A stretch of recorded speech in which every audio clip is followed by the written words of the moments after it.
the 2007 coming-of-age emotional comedy Juno, directed by Jason Rittman, starring Elliot Page and Michael Cera.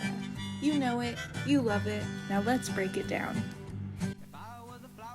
The film follows a year in the life of Juno McGuff and her unplanned pregnancy.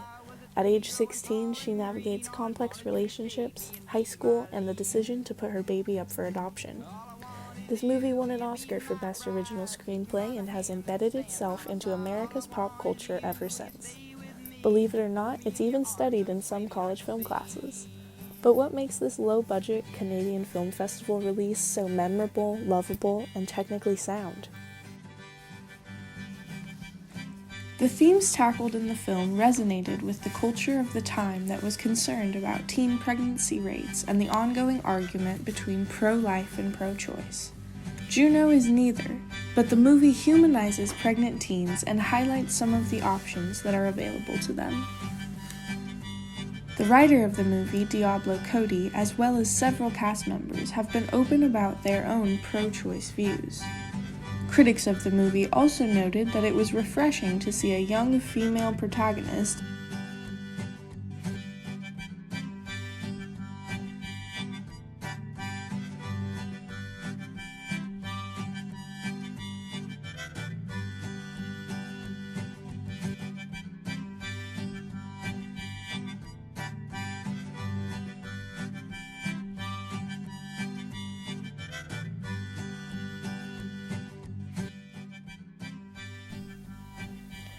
The aesthetic of the film is a bit subtle, but extremely consistent and telling of the characters.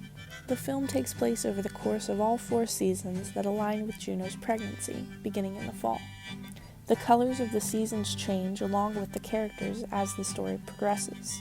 This style of decision allowed for continuity, so the audience feels as if they have been with Juno for an entire year rather than a little over an hour.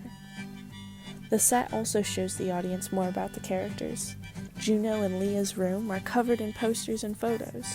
Bleeker's room is basically a kid's room, which reflects his innocence and at times his immaturity. Vanessa's house is remarkably clean and modern, telling of her wealth and seemingly uptight nature.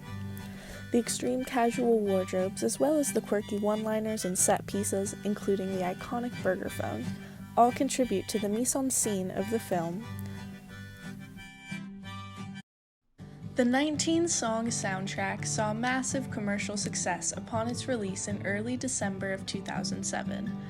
It features songs from classic artists like Buddy Holly and the Velvet Underground, as well as 8 songs by artist Kimya Dawson, some solo and some with her groups Antsy Pants and Moldy Peaches. The creative decision to use almost entirely the voice of one artist to score the film creates an effect like familiar image.